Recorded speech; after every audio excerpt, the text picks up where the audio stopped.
Olha, foram dois acordos históricos firmados na COP26. A correspondente Cecília Malan esteve à frente dessa cobertura em Glasgow, na Escócia, e hoje traz todos os destaques desses 3 dias acompanhando a conferência. Bom dia, Cecília. Vamos lá.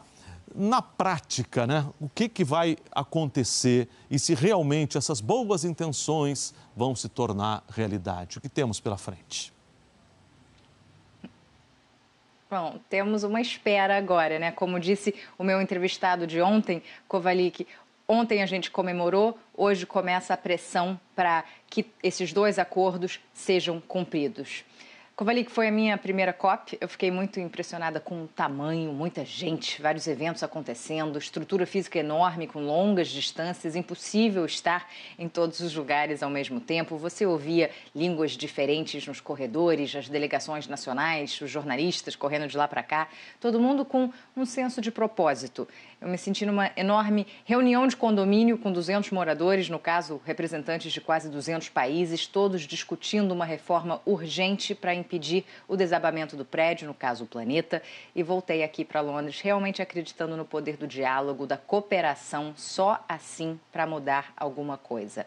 Ontem, como você disse, foi o 2º e último dia de reuniões de chefes de Estado e de governo na conferência. Foi agitado e terminou com a assinatura de 2 acordos históricos muito comemorados. Um deles, assinado por mais de 100 países, pretende pôr fim ao desmatamento até 2030, mais de 19 bilhões de dólares para ações ligadas à preservação de florestas, combate a incêndios e proteção de territórios indígenas. O Brasil deve ser contemplado por causa da importância da Amazônia. Outro acordo focou nas emissões de metano, um gás estufa 80 vezes mais potente do que o carbono. De novo, mais de 100 países concordaram em cortar 1/3 das emissões de metano ainda nessa década. Vale lembrar que ninguém é obrigado por lei a cumprir o prometido, mas ver outros países cumprindo tem um enorme efeito, porque vai marginalizando os governos que não entregam resultados. A partir de hoje, sem a presença dos líderes mundiais, as conversas ficam nas mãos dos negociadores. O ministro do Meio Ambiente do Brasil, Joaquim Leite, chega dia 8 e a conferência vai até o dia 12. Vamos seguir acompanhando tudo aqui de Londres, Kovalik. A gente muda de assunto agora para falar de vacinas contra a Covid-19. Os Estados Unidos autorizaram o uso da vacina da Pfizer em crianças com idade entre 5 e 11 anos. O anúncio foi feito depois do comunicado favorável do Centro de Controle e Prevenção de Doenças do país para o uso do imunizante nessa faixa etária. A FDA, a agência reguladora americana, já tinha autorizado o uso da vacina, mas essa segunda aprovação era necessária para que a campanha tivesse início e ela deve começar ainda hoje por lá. No início desta semana, a Casa Branca disse que os Estados Unidos têm estoque suficiente da vacina da Pfizer para as 28 milhões de crianças americanas entre 5 e 11 anos.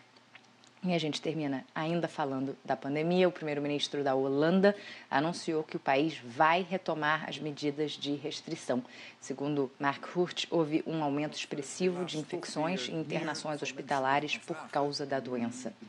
Entre as novas medidas está a volta das máscaras em espaços públicos, o retorno do distanciamento social e a necessidade de passaporte de vacinação para museus e restaurantes, o que já acontece em outros países europeus. Com isso, a Holanda se torna, Kovalik, um dos primeiros países da Europa Ocidental a restabelecer restrições menos de 2 meses depois de ter flexibilizado as regras, um sinal preocupante.